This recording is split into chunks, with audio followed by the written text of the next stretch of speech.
Thank you so much, Melanie. Hello, I'm Beatrice Politi.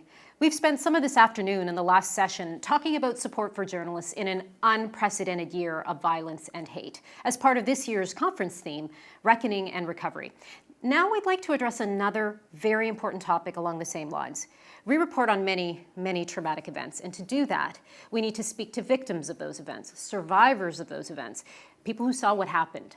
While we try to tell their story, how we do it can traumatize those people even further.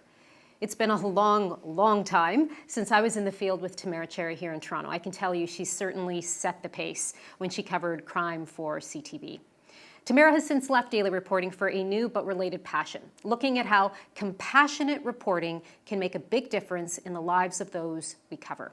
Tamara has prepared a few words on this, and following that, in just over 20 minutes, we will have a live question and answer period. So please put your thoughts and questions in the chat. I know Tamara is looking forward to your questions. And now here is Tamara Cherry, founder of Pickup Communications, on victims, survivors, and the media. Hi, my name is Tamara Cherry. I'm making this video from Regina, Saskatchewan, located on Treaty 4 territory, the original lands of the Cree, Ojibwe, Saulteaux, Nakota, Lakota, Dakota, and the homeland of the Métis Nation. And while I live here now, I spent the bulk of my career as a crime reporter in Toronto. First at the Toronto Star, then the Toronto Sun, and most recently, and for the biggest chunk of time, at CTV News Toronto. I think I was drawn into the crime beat by the rush of it all, the scanner chatter, breaking news, and ever-present deadlines, the go, go, go that all came to a stop, stop, stop when someone who is experiencing the worst hours of their life agreed to share their nightmare with me.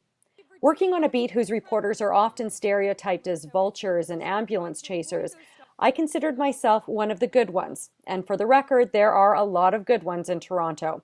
A senior Toronto police officer once told me that he would tell people to talk to me because I cared about victims, and I really did. I held back tears during interviews, cried for them on my drives home, then packed it all up and did it again the next day. I wanted to do good in this world. My job, I thought, was allowing me to do that. About a decade ago, I was approached by a Toronto area college to create a course called Victims and the Impact of the Media. My audience would be about 25 students a year who also wanted to do good in this world, not by reporting on victims, but by supporting them. When I began researching materials for the course, I found remarkably little, and so much of my teaching was based on personal anecdotes. I showed the victimology students how the media could be harmful for victims, but because most of them entered the course with the belief that the media re-victimizes victims, I really wanted to show them how the media could be helpful. Fast forward to late 2019. I left CTV News to launch Pickup Communications, a public relations firm that supports victims and survivors of traumatic events and works with different partners, including journalists, in the criminal justice sector. The pandemic hit and much of my meetings came to a grinding halt. And so I ventured to check one big thing off my very long list of things to do. I launched a research project examining the impact of the media on victims and survivors of traumatic events. This project has evolved into my biggest and, I think, most important piece of journalism yet. I started out by creating a survey for survivors of homicide and traffic fatalities, that is, those left behind, the next of kin. I chose this group because as a crime reporter, they were the victims/survivors I encountered most often. Quick note about wording. When it comes to homicides and traffic fatalities, I recognize that those who are left behind are victims too, and refer to them as survivors not to minimize their suffering, but because that is how many of them self-identify. My project would expand to survey and interview survivors of sexual assault and human trafficking, mass violence, and, to a small extent, the families of missing people. I also surveyed reporters who cover traumatic events. Today I'm going to discuss three parts of my project: the homicide and traffic fatality survivors, survivors of mass violence, and journalists who cover trauma. So, let's get started. With the exception of one respondent from New Zealand, each of the 71 participants were from Canada and the US. The blue markers you see are from homicide survivors. The orange markers are traffic fatality survivors. There were 45 survivors from Canada, 25 from the United States. There were 59 separate homicide cases and 15 traffic fatalities among the survivors. Of these survivors, 56 had no media experience prior to their loved one or loved ones being killed. 9 had limited experience. For example, the mother of a high-profile Alberta homicide victim had once written a letter to the editor and had been interviewed on the radio about her child care center. 5 had extensive experience, including the mother of a traffic fatality victim in Saskatchewan who is a spokesperson for a large publicly traded company. Despite most of the participants having no prior media experience, 44 of them, or 62%, were contacted by members of the media within the first 72 hours of their loved one's death. Of those who described their first experience with the media, 50 described a negative experience, while only 15 described it as positive. Among those with a negative experience was the widow of a Toronto police officer who was murdered in the line of duty, who had media outside her home within hours of watching her husband die on live television. Asked how she felt being contacted by members of the media in the first 72 hours after her husband's homicide, she responded, exposed, ambushed, intimidated, privacy invaded, overwhelmed, pressured, attacked. Of those with long-term contact with the media, typically those whose cases have gone cold or been prosecuted, 18 described their long-term contact as being positive, 4 described it as negative, and 8 described it as both positive and negative. Now, when it came to when survivors felt ready to engage with the media, there was a real mix. 11, or 15%, said they were ready immediately, while 15, or 21%, said they weren't ready for 2 or more years, and 9, or 13%, said they have never felt or never will feel ready. An interesting takeaway is that even though 50 respondents reported having a negative first experience with the media, 52 said they see value in survivors sharing their stories publicly. So let's now take a look at what works for survivors and what doesn't. Let's start out by talking about the negatives. These responses came from open-ended questions. That is, I didn't have multiple choice options for them to choose from. What emerged were 40 different categories, some of which somewhat overlap. Here are the top 6. Of the 71 participants, more than half said that their interactions with the media and/or the media coverage of their case contributed to their trauma. Let's think about that for a second, because as a crime reporter, I had a personal code to not make the most horrible day of someone's life any more horrible, and to hopefully make it a bit better. And now to think, really to know, that I further traumatized deeply traumatized people is very troubling for me. As for the other top negatives, 25 cited misinformation that was reported, 19 pointed to inappropriate images or details, such as images depicting their loved ones in body bags, wreckage from their loved one's traffic fatality, descriptions such as their loved one having been found in a pool of their own blood, or, for a survivor of the 9/11 terror attacks, repeated images of the second plane hitting the South Tower of the World Trade Center where her husband had been working.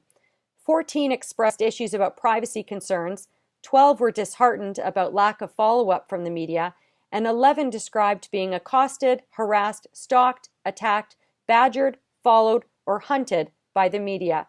A lot of emotions emerged. 20 participants described feeling angry or furious with their interactions with the media or the media coverage of their case. 16 felt hurt, sad, or demoralized. 8 felt vulnerable. 8 felt afraid or fearful, including a woman whose elderly father was killed in his home outside Boston, Massachusetts, and who said, "Having the media camp out and follow us from my dad's house, police station, and funeral home was terrifying, as we never knew who it was, police, killer, or media." Some more negative outcomes. One person described being affected physically. 5 said they were unable to focus on family, funeral arrangements, and other important priorities in the immediate aftermath of their loved one's death. And 7, almost 10% of the respondents, reported that the media had a direct, negative, long-term impact on them personally. For example, the wife of the Toronto police officer wrote, "My experience with the media has had a negative and lasting effect on me. I am shy and private, and the exposure and invasion of my privacy, my family, my children, my husband's death added to the trauma and has changed me forever." A Detroit psychologist whose husband was the victim of a sensational homicide described how over the following 18 months I moved residences locally, changed offices, legally changed my name. Their actions complicated my caseload, removed professional boundaries between me and my patients. I had to involve the building security to keep them out. Eventually, I left my hometown altogether. It was hard saying goodbye to my support system, closing my psychology practice, and the townhouse I'd purchased that I really liked. Now, what about the positives? While less than 10% of participants did not have any negatives to report about the media coverage of their case, a quarter of them did not have anything positive to say. Of those who did, however, the top 6 positive outcomes that emerged were the kindness or empathy of reporters, followed by the opportunity to share their loved one's story, the feeling of pursuing justice or effecting change, the outpouring of community support that followed the media coverage, the ability to help other survivors by sharing their story, and using the media as an avenue for advocacy. What I took from these numbers and some of the conversations that followed was that in particular in the immediate aftermath of a traumatic event, be kind, show your empathy, give survivors the opportunity to share their loved ones' stories when they're ready. This may be in the first weeks or months, and it may be years down the road when they're taking on more of an advocacy role. One of the questions I asked was what advice the survivors would give members of the media who cover traumatic events. 25 respondents, or 35%, implored the media to be more sensitive, empathetic, gentle, sympathetic, compassionate, caring, kind, or have a heart. 13 said the media should put themselves in the survivor's shoes. The same number said the media should be more respectful. Here are my key takeaways from the survivors of homicide and traffic fatalities. Many of the negatives could be mitigated by members of the media working with a victim liaison as a go-between to arrange interviews or release statements. This liaison would ideally be trauma-informed and familiar with the media, or by a conversation explaining what the survivor can expect from the media coverage, including potentially upsetting images or details, who else you plan on interviewing, and the fact that even though the interview might last for half an hour, only a very small portion will end up in the story.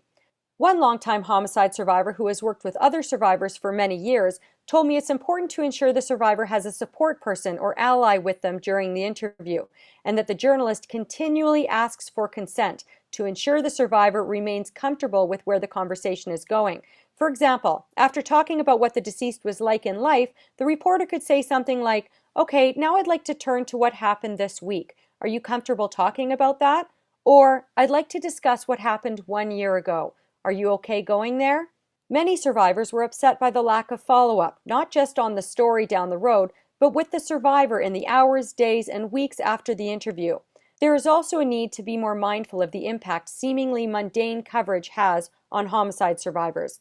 As a crime reporter, I didn't think twice about all the roundups I would do in high-profile stories. I think of the year-end homicide lists, or these are all the people who have been killed in this neighborhood in the last 3 weeks, or at this intersection over the last 10 years.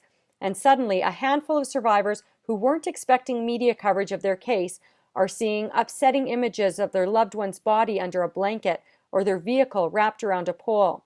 I use those images all the time. The thought of it now makes me sad because I can only imagine the extra hurt that I caused. I'd now like to move on to coverage of mass violence. This is another big one with a lot of ground to cover, so I'm going to try to hit on the main points given time constraints.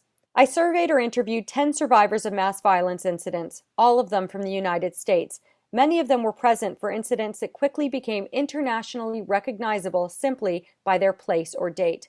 With the exception of one survivor, none of the respondents to my survey was physically injured in their incident. But something I resoundingly heard in these surveys and interviews, and through other research, was the damage the media does by not acknowledging the physically uninjured as survivors. To give you an idea of the trauma suffered by these survivors, for hours, students hiding inside the choir office at Columbine High School waited for the gunfire they heard outside the door to come to them. They talked about dying. They talked about the things they wouldn't be able to do because they were going to die.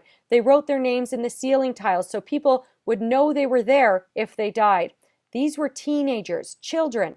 One of the students who was in that choir office told me that for years her trauma was triggered by the sound of helicopters because of the news chopper that was hovering above during those hours she thought she was about to die. Another woman described the moment she was being escorted from the mass shooting inside her high school, where she had witnessed her friend being murdered. My first encounter with the media was very traumatic. I was being escorted out of the school campus to the parent meeting location. I recall seeing a man holding a camera and pointing it at us. I recall being terrified because I just had a gun pointed at me during the shooting, and this camera looked like he was pointing a gun at us, taking pictures. I felt violated and afraid. There are several points to consider when interviewing survivors of mass violence. First, trauma brain. Trauma affects people's brains differently. Sometimes it affects their ability to remember things accurately. One mass shooting survivor told me that in the days after her school shooting, she told a reporter she saw a tank outside her school. There was no tank. Survivors of mass violence are also at high risk of having their trauma triggered by the media coverage of other mass violence incidents. In particular, when it comes to looping cell phone video depicting the actual shooting, for example, or the moments of hysteria that followed. 9 out of 10 of those who participated in my study reported being triggered by coverage of other incidents. The same number of people told me that the media coverage of their case changed the way they consume media coverage. Many stopped watching or reading the news altogether. When you consider the growing number of people, in particular in the United States, who have been present for an incident of mass violence, that is a lot of people who are being affected on an ongoing basis by media coverage. It is important for newsrooms to have thoughtful conversations about how they cover these incidents between the spikes of coverage. Here are some questions to consider. What sorts of videos are necessary? How many times should these videos be played? When is an appropriate time to interview survivors? How can you take a more trauma-informed approach to these interviews? How can you validate the trauma of the physically uninjured? I'd like to move into the final section now. It's one that, as a former crime reporter, is very personal for me. That is, victims, survivors, and the impact on the media. Over the course of my career, I interviewed hundreds of trauma survivors. When I think of all the community members traumatized by incidents of violence, that number easily stretches into the thousands. I found them through the phone book, social media, and by knocking on their doors. I approached them at crime scenes, in courtrooms, outside funeral homes, and, most regrettably, in the waiting rooms of ICUs. And I did it all without any training for covering traumatic events. No trauma-informed interview techniques, nothing about self-care, none of it in journalism school, none of it on the job, and I'm far from alone. Of the 22 journalists who filled out my survey from across Canada and the United States, journalists from various market sizes, journalists with various levels of experience, none of them had received any meaningful trauma training before becoming a professional journalist, though 5 had received a little, including one who had received some trauma counseling as the daughter of a firefighter, completely unrelated to her journalism education.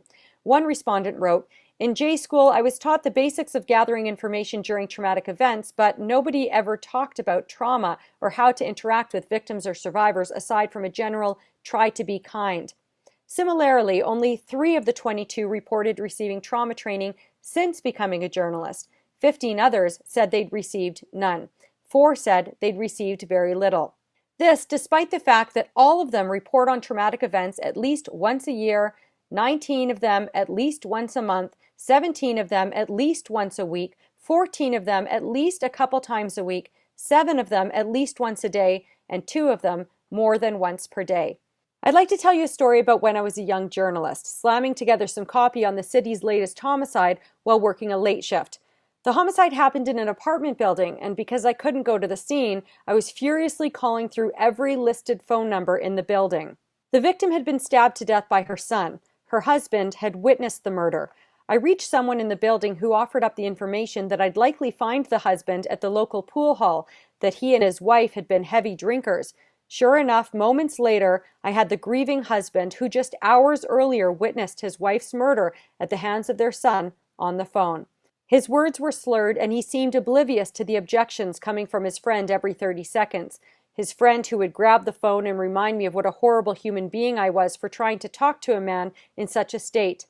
"I don't remember the last time I felt like such shit," I later wrote in my journal.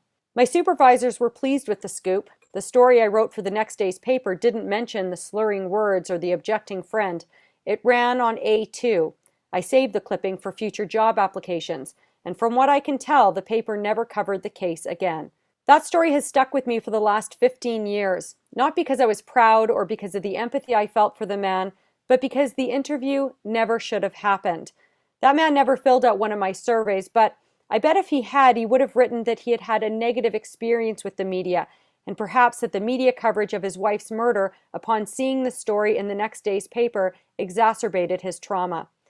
Of the 22 journalists surveyed, 5 said they felt comfortable reaching out to victims or survivors within the first 72 hours, including one who remarked, "Nobody likes to bother survivors or victims, but I found that their stories are more real and impactful if they haven't had days to misremember to quash their emotions, to be told how to react, and to have their experiences and interests hijacked by helping relatives and friends.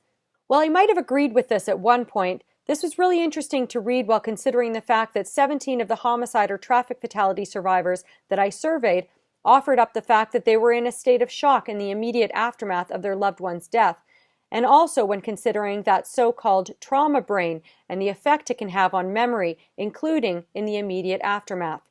While 5 journalists said they were comfortable, 9 of the journalists said they were uncomfortable reaching out to victims or survivors in the first 72 hours.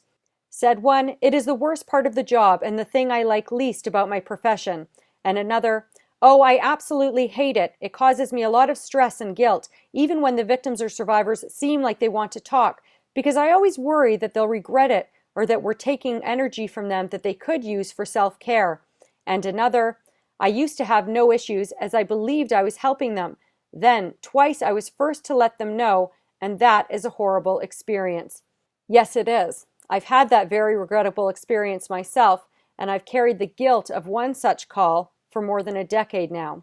One journalist who expressed discomfort with these pickups, as they were known when I started out as a journalist, pointed out that while he knows it can be harmful to the victim or survivor to take time away from other urgent priorities to speak with a journalist, if we're hearing conflicting or questionable information, need a photo, or need to counter negative things we're getting a lot of, the need becomes more essential. And I get that, I really do. As a crime reporter, I always said that I wanted to extend the opportunity to next of kin to talk. God forbid we don't reach out and then upset them even more when they see their neighbor or distant relative or long-lost friend commenting on their loved one's character. This speaks to 2 things. First, the fact that more collaboration is needed between journalists and victim service providers, media liaisons, family spokespeople, and investigators to gently broach the subject of releasing information publicly while providing the survivor with necessary information to make an informed decision. Second, it reminds me of an analogy that was shared with me by Elin Green, who heads up victim services for the Las Vegas Police Department. It went something like this. You've had a long day at work and you finally sat down on the couch and turned on Netflix. You're enjoying a blissfully quiet night when you get a knock at your door. It's your neighbor who's arrived for an uninvited chat. You stand at the door with your show paused, chatting with the neighbor when you'd really rather be on the couch, and even though you don't want to, you end up inviting them inside, turning off your TV, and continuing your long day, because that's the polite thing to do. The problem is, when it comes to trauma survivors in that situation, they end up regretting the decision to let the media in down the road, either because they were in a state of shock and feel they were exploited, or it took them away from other important tasks like planning a funeral or comforting a child, or the message they wanted to get out there didn't make it into the story. Or because, like you sitting on your couch watching Netflix after a long day, they didn't want to let the media into their home, but they were doing the polite thing. These can all become points of trauma down the road. Elin Green told me she hears it a lot. The, "I wish I didn't do that. I was very uncomfortable. I didn't know that I could send them away. I didn't want to be mean." Now back to the impact on reporters. Asked what impact covering traumatic events had on them, 15 described being impacted negatively. Said one, "I don't know that I know the full impact it has had on me, but I know that I think about death and dying a lot more than most people I know. I know that I cannot smell a campfire without thinking of the smell of decomposing bodies." Another, reflecting on her time regularly writing about and researching domestic violence, wrote, "In retrospect, I realized that each story took a piece of me that I never did get back. I took the stories home, ruminated. I looked at men differently. My focus was on hope and education for readers, solutions, but I think the personal toll was cumulative and under the surface for a long time." And another, "I have suffered from vicarious trauma and repetitive stress, and it became very difficult to continue in my job without addressing that." Said another, "Honestly, do not want to contemplate this." And this from a long time, now retired crime reporter. "I don't want to be a crime reporter ever again." Considering all the roles journalists are juggling these days, all the deadlines, the constant threat of losing their jobs, this is what one journalist had to say. "I've thankfully never suffered from PTSD as a result of my work, but I definitely have felt pretty close to burnout as a result of covering emotionally sensitive and draining events.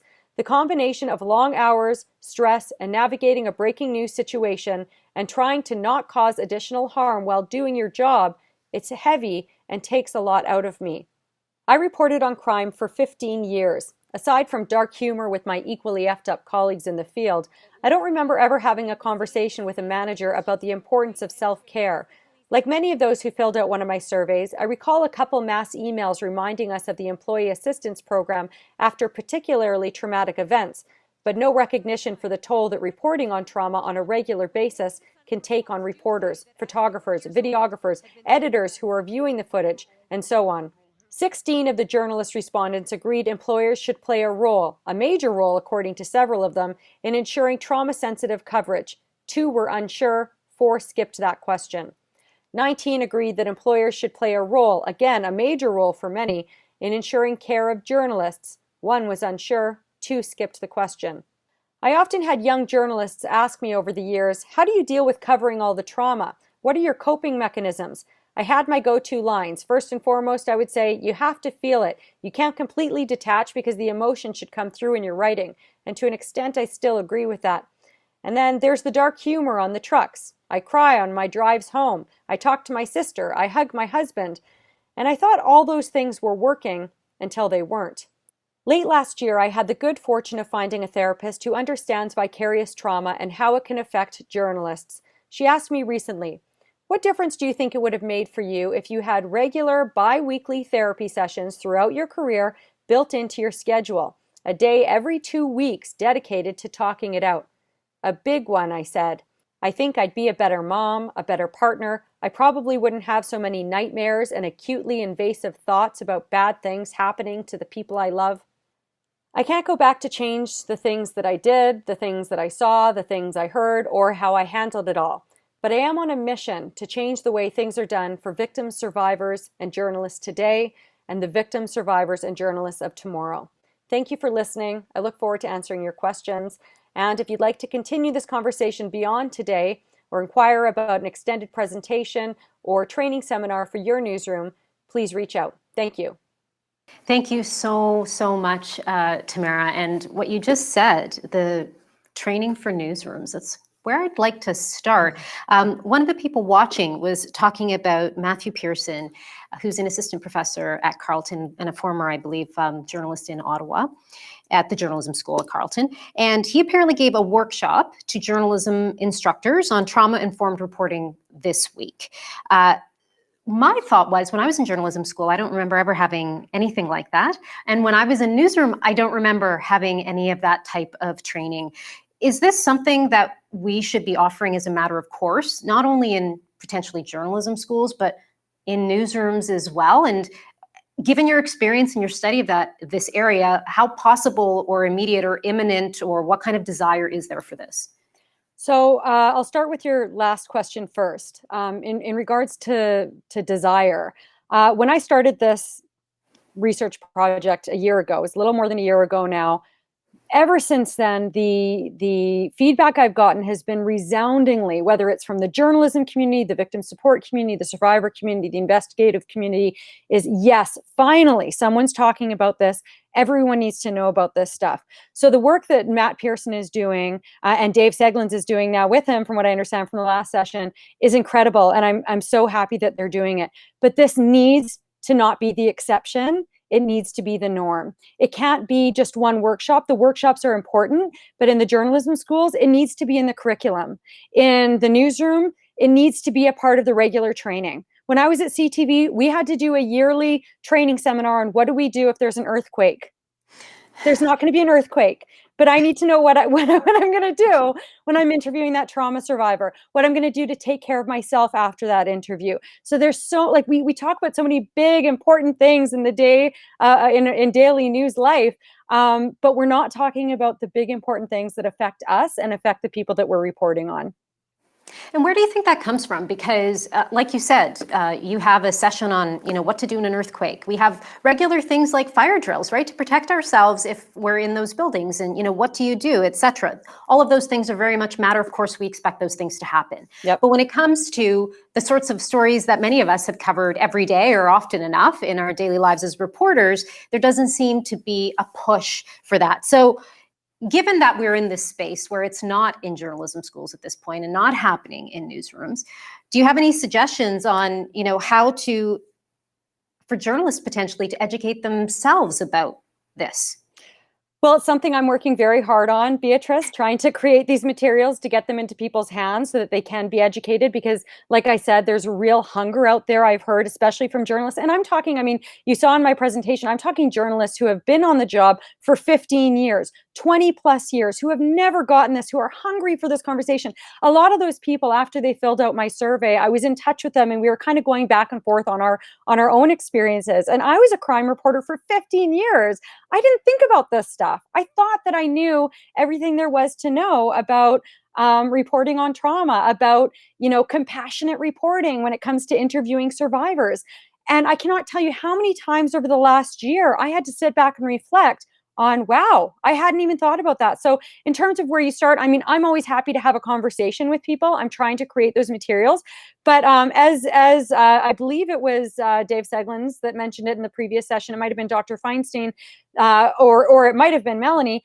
There's other professions that have done a lot of work. So what I found helpful is looking at things like vicarious trauma when it comes to self-care. There's a lot of studies that deal with vicarious trauma in the therapist industry or in the frontline service provider, non-journalist frontline service provider industry. So I've been turning to them for some guidance, but I am hopeful when I hear people like Dave speak and when I see the work that Matthew Pearson is doing, that we are at a critical intersection right now where we can choose to either stay with the status quo or we can choose to make change. And we've seen all sorts of things in society that have forced us to pay attention. George Floyd, classic example last year, and look at the systemic changes that are happening from that. I feel confident that there's the hunger there to make a systemic change in our industry to do better by all stakeholders.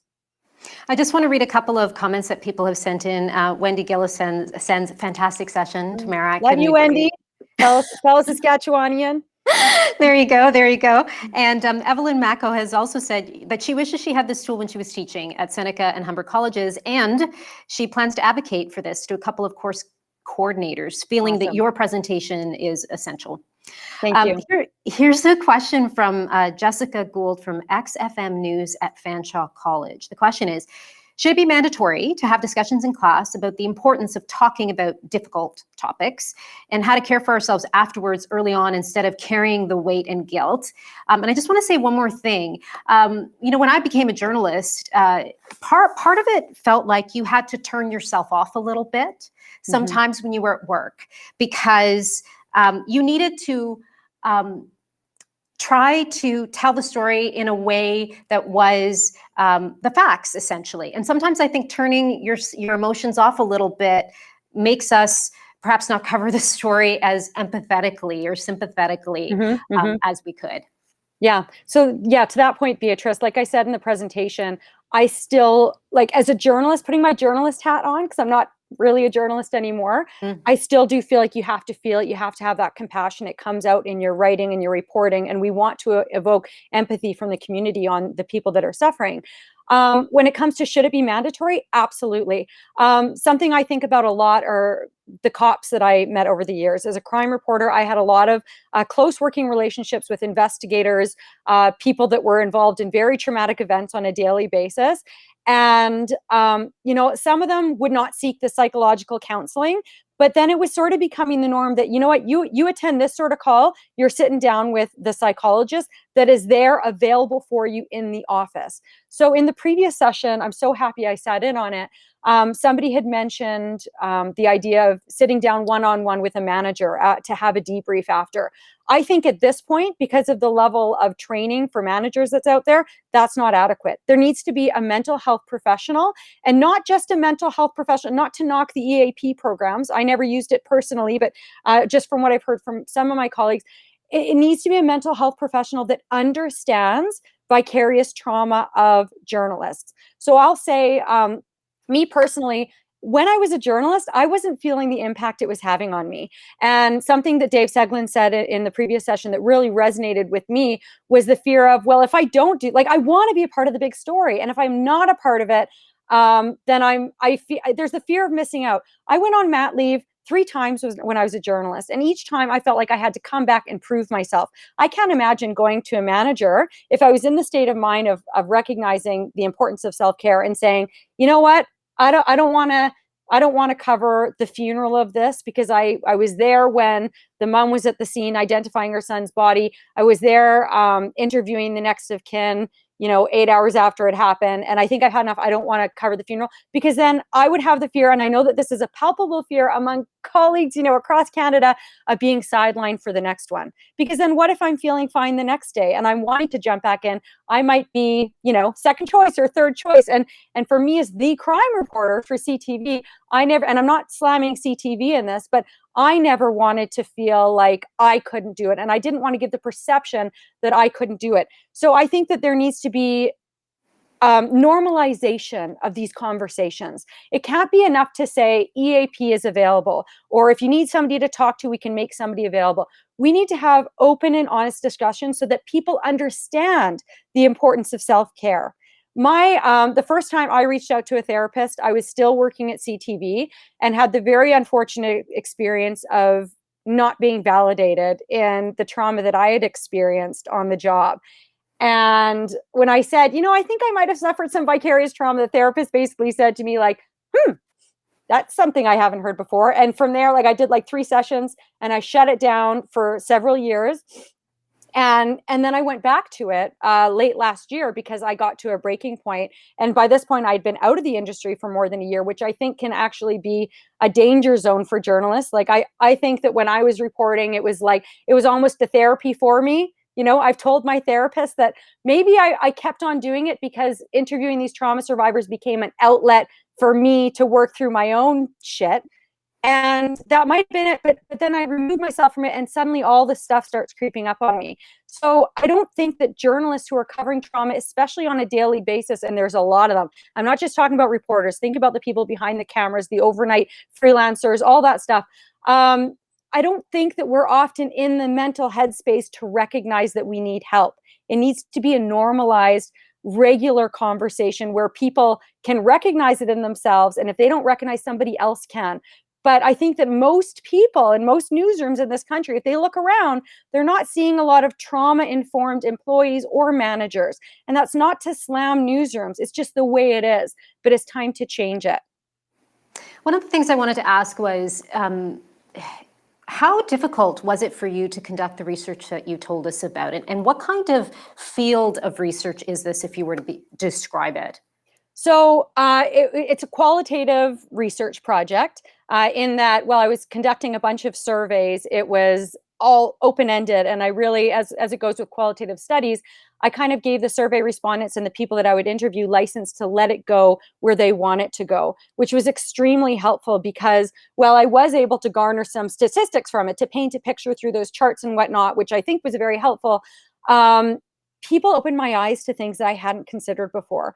For example, I never thought about creating a survey for survivors of mass violence because when I would think of survivors of mass violence, I would think of the next of kin of the people who were killed.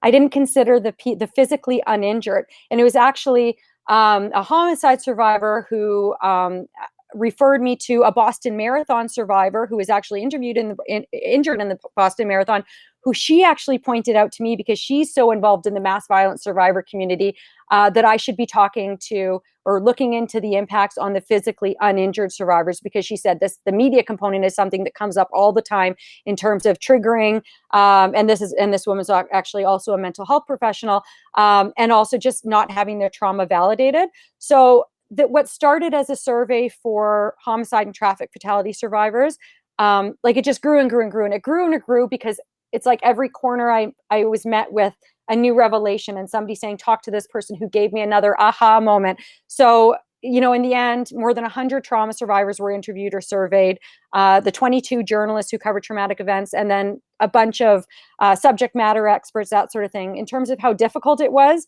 during COVID. I didn't have a lot to do. I had just launched a business a few months before. But it was very emotionally taxing. When I was deep into researching the mass violence stuff, I was going back and for example, because I've also been examining a lot of research papers that have been written on sort of related topics. And so I was going back and watching a lot of the Columbine coverage, for example, because that's something that there's been a lot of research done on, sort of the first 24 hours of television coverage. And it was like, it felt triggering for me watching that, the hysteria that was reported. And so I can only imagine what it'd be like for an actual survivor. And it's actually interesting, because there's actually a study I read. Dr. Feinstein had mentioned earlier how journalists are at a higher risk of developing PTSD, but members of the public that consume this media on a regular basis. So in particular, when you think about mass violence and how we're just bombarded with the coverage, members of the public who are not journalists, who are not, directly connected to the event, are at a higher risk of developing PTSD symptoms just by consuming this media coverage. So I thought that was fascinating to consider, not only the impact that our reporting has on the people who are involved in the incident and their loved ones, but also just, everyday people. I thought about that while I was watching this coverage of Columbine, and sort of like the physical response I was having to it surprised me. But it makes sense when you read that sort of research. I want to go back a little bit to the presentation that you made. You talked about the effects and how we may unintentionally re-traumatize or further traumatize people. You also talked about the notion of having a liaison. So I want to keep those in the forefront as I ask this question from Krista Simpson. Tamara, what are your thoughts or advice now on reporters approaching the families or friends of victims of crime or other tragedies? How would you suggest this could be handled? So this is such a difficult question to answer. And I wish, and this is why I'm doing this work, because I'm trying to fill this void. I wish there wasn't this void. There should be a phone number the journalists can call to say, hey, is this victim's family talking? Are they going to release a statement? That should be, in my opinion, through victim services, or perhaps what some police services might be able to do it through their media relations officer. But there needs to be a go-between person, because I think about there's this one classic example, I think, of this one story reported on a quadruple fatal car accident, car collision, I should say, in which two sisters were killed. And I went, actually, it was a colleague of mine in the field who gave me a call. I was slamming my story together for 6. It was like 3 or 4 o'clock in the afternoon, getting late. And he said, are you going over to the sister's house? And I said, I wasn't going to. I didn't see a need to bother them, because I've already got like a pretty compelling story in the bag with this police appeal and surveillance video and whatnot. And he said, well, I've got their address and I'm heading over there. So I was like, well, he's going to get the story. Then I got to go too, because I know what my bosses are going to say. So I arrived and he's doing the interview. And then we're patiently, respectfully waiting at the sidewalk. He leaves. I go up to the father. I'm so sorry to make you do this again. Do you mind going over this one more time? And then as I'm leaving, our colleagues from Global, again, all wonderful, compassionate people are there. But this man is having to relive his trauma over and over again. That is a broken system. So what do we do? First of all, I would love it if the media could work together and get rid of the freaking competition when it comes to interviewing survivors. Get rid of the freaking exclusive banner on grieving mother, pours her heart out. That drives me crazy. I felt the competition as a younger journalist. I was definitely more susceptible to the demands of managers and editors and whatnot. But as I got older, I just didn't really care. I just wanted to do a good story that I was proud of. But I would love for the media to work together. But really what needs to be happening is members of the media need to be having conversations with their local police services, with the local victim services agency, figure out who is supporting the victims, who can take on that role as a liaison, because that is the number one thing that is missing and that is causing the trauma for these families. We need somebody who is there. And I've been doing this role on a largely pro bono basis, just through pickup communications, but we need it to be normalized. So there's somebody there who can explain to the survivors how the media operates, what sorts of things they might see in the coverage, so they can choose whether or not to consume it, and guide them, help them put together a statement if that's what they want to do, or coordinate a news conference, whatever it is. But it shouldn't be on the backs of survivors who are in shock by and large and experiencing that trauma brain, where there's a great quote. I don't want to misquote it, but it's basically that, like when you're experiencing trauma, you actually cannot verbalize what has happened to you. And yet as reporters, that is exactly what we are asking people to do in the immediate aftermath of traumatic events. Tell us about your trauma. Well, they can't. So we think that they are. And then we think that maybe they're acting strangely, like, oh, she didn't even cry in the interview, or she was hysterical. Was she putting it on? And we get really judgy when it comes to trauma survivors. And I think that that's actually a defense mechanism on the part of reporters, just like we use dark humor in the field. But it's just what's happening right now is not okay. And I'm not saying this in a judgmental way, because I did it for 15 years. And I get it. I get why it's happened, but I want to see it fixed. Speaking of that liaison role, is there any jurisdiction, area, place, newsroom that you can point to where there is a better system in place? So I know that some have told me that they have a better system, but then some of their homicide survivors filled up one of my surveys and it wasn't actually that. So I'm not going to pinpoint, but I'll pinpoint one that I really think that works. And it's not in Canada, unfortunately, but Elin Green, who I mentioned in my presentation at the Las Vegas Metropolitan Police Department, she's been in victim services for like 25 years, and she heads up their victim services department. And I had a conversation with her for like 2.5 or 3 hours, and I was fascinated by how their media relations officers, the police media relations officers, have such a working relationship with the victim services office, where if they know that the reporters are covering something that could have an impact, for example, a human trafficking arrest, they'll call victim services and say, hey, you might want to let the victim from that case know that it's going to be in the news today, just so they can choose whether or not to consume the coverage. Reporters there have a working relationship with the victim services office, where Elin was actually telling me that she was for a while doing like annual training sessions or speaking at journalism seminars about what their roles are and how they can work together. And I'm like, this is exactly what needs to be happening. So that's actually why I spoke with Elin, because some people had pointed me towards her. I know that she works with some pretty significant players in the victim services field in Canada. And she's like very aware of the research that I'm doing. So I'm hopeful that her voice, like I'm planning on sharing her voice and her experiencing more. So that will come up here, because journalists have a very large role to play in this, and employers and J schools too. But the victim support sector has a large role to play as well, and as does the criminal justice sector. I remember covering a trial. It was a very, very long time ago now. Had to do with a child's death, and the little boy's name was Randall Dooley. Yeah. I will never forget that name, and I will never forget some of the photos that I saw in that courtroom. I mention that because it goes along with the question that Nicole Lempa has sent in. Doing courts and crime is absolutely traumatizing. Can you recommend anything specific when the children are victims and how to approach their families? Oh, God. I mean, I don't think there's anything different when there's child victims versus adult victims. I think there's differences obviously in the case, but when you're dealing with, when I think about the respondents to my survey, there were some that there were children victims, and there were some that were adult victims, and the experiences were very similar. It's all about, the experience of when you're in shock and being, as many of them said, harassed, accosted, hunted, by the media. And so I don't think that there's necessarily a specific way. I think that any trauma survivor in the immediate aftermath is in a state of shock and reacting accordingly.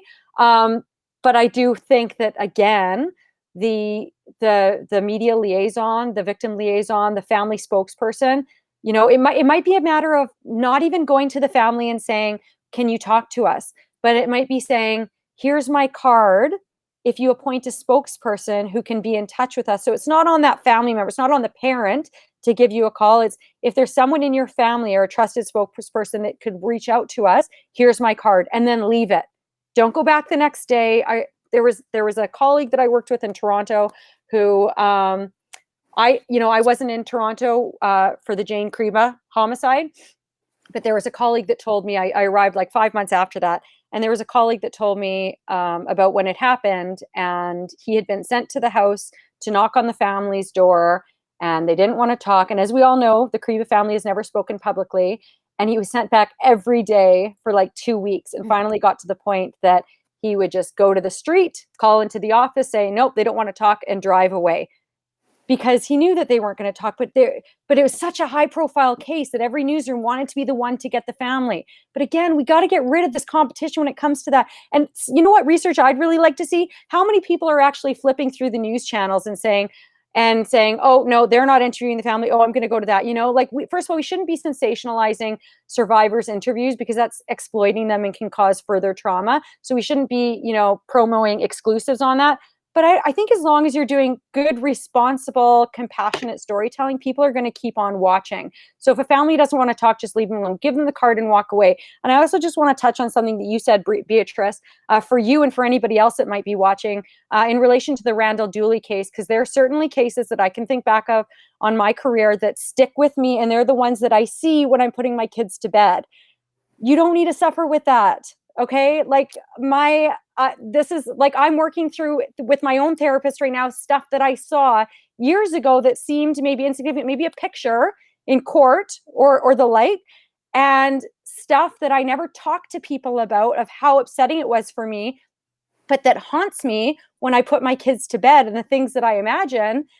And I just did EMDR therapy with her like a month ago, and I don't know if anybody knows what that is. But it's basically dulling the impact of these invasive thoughts, and it helps. And it's like, how many years have I suffered with that one image that was in my brain from this one story and 15 years of reporting needlessly? Had I talked to somebody about it in the immediate aftermath, when I didn't even realize the impact, but I knew it was a really awful thing that I had seen, had I talked to a professional about it and talked over and over and over again, I wouldn't have had to suffer. And that was before I had 3 kids, I wouldn't have had to suffer for all of these years having children. Like, it's not, if any journalists out there are suffering or think that they may get to a point of suffering, it's not a life sentence. Like Dr. Feinstein said, this stuff these are very treatable what's the word I'm looking for? Anyway, it's very treatable and you don't need to suffer. So Beatrice, I'm saying that because you brought it up, but for anybody else that might be listening, there you go. I want to go back to something that you just mentioned about someone being sent repeatedly to ask the Kariba family to speak, and then just going to the street and saying, okay, newsroom, I'm here. They don't want to talk. Just not even knocking on the door anymore. Here comes a question from Evelyn Mako. Being out on the street is one thing, but how do you also deal with potentially the micromanaging boss who is directing your coverage from behind their desk at the office, constantly texting you what to ask, how to cover, etc., perhaps double checking that you actually knocked, that sort of thing? So best advice I got from one of my colleagues many years ago, 10-4. You're going to have the micromanaging bosses that are telling you exactly how to do your stories. You are the expert in the way that you're carrying out your stories. Evelyn Mako, you've been in the field for a long, long time. You're a seasoned journalist. You 10-4 that. And I know you're probably asking on behalf of some younger journalists, perhaps, but you just say 10-4. I think that a lot of micromanagers, I'm not speaking specifically about anybody that ever managed me, but I've shared a lot of horror stories with colleagues in the field. Micromanagers want to feel heard and know that they're contributing to the coverage. Say 10-4 and go out and do a good job. And there are going to be times where you need to step up and say no. There was one newsroom I worked in Toronto, I won't say which. I remember listening to the scanners, and there was a VSA for a child who had just choked on an apple. And one of my managers told me, go to the scene. I said, why? They said, to get the parents. I said, this is a baby that's just died from choking on an apple. What's the greater good that can come from going and interviewing these parents? And I said no. And he was not happy, but I stood my ground and we didn't cover it. And guess what? Nobody else covered it either. So sometimes you have to listen to your gut. And I think if you're just doing good stories, you're a good writer, you're a compassionate reporter. It's not the end of the world if you don't get that family. And especially, and you know what? In the previous session, they were talking about moral injury. You're at a high risk of moral injury if you're listening to your manager and going and doing something is not right. And you're just doing it anyway for the sake of your career. Think about yourself. Think about that family. Tamara, I am completely guilty for going over time, but this has been. I'm always guilty for going over time. This has been attest to that. This has been such an excellent session. Thank you for putting together that presentation. Thank you for being part of this today. Thank you for taking all of those questions. It's definitely an area that we need to explore further. And we wish you, of course, all the very much all the success in pursuing this area. So thank you to Tamara Cherry for being with us and sharing her research and insights. And thanks to all of you for all of the insightful questions. This brings us to the end of the 2021 RTDNA conference. It's been a year of virtual events, and we hope that you enjoyed it. Please keep in mind that all of the sessions from today, in case you missed one or you want to go back and hear it again, all of the sessions will be on our website, on our Facebook page, and our YouTube channel. You can go to rtdnacanada.com to find the links. Thank you to all of our moderators, panelists, to the RTDNA board, and to the president of RTDNA Canada, Fiona Conway, who has some parting thanks of her own. Fiona. I want to thank our board and regional chairs, as well as the conference chairs, John Whitten, Owen Leach, and Beatrice Polity. Our awards team, Karen Mitchell and Joe Olafson, took on the challenge this year of reworking the awards, and it was a daunting task. Thank you all for your volunteering. I know it's difficult while you also have very busy day jobs. And also thank you to Sherry Naylor and Associates, our association manager. She keeps us on track. Thank you, Sherry, Sarah, Neva, and Sheila. And finally to Platform Productions, who are the technical innovators and support behind this virtual conference. This is not a simple Zoom call. Thanks, Fiona. And yes, my thanks as well to the people here at Platform. A few quick things before we go. First, a special thanks to our sponsor, Canadian Press. CP has given us 10 one-year subscriptions to the CP online style book, which, as everyone knows, is absolutely essential. Keep an eye on your email for details on how to enter the draw. And thanks also to CNN News Source for sponsoring our conference. You can round out your local coverage with content from CNN and its unparalleled network by contacting Joe Conboy at joe.conboy@warnermedia.com. And finally, a reminder that the day is not over. We also have our awards gala tonight, and that starts at 7 p.m. Eastern. On behalf of all of us at RTNDA Canada, thank you.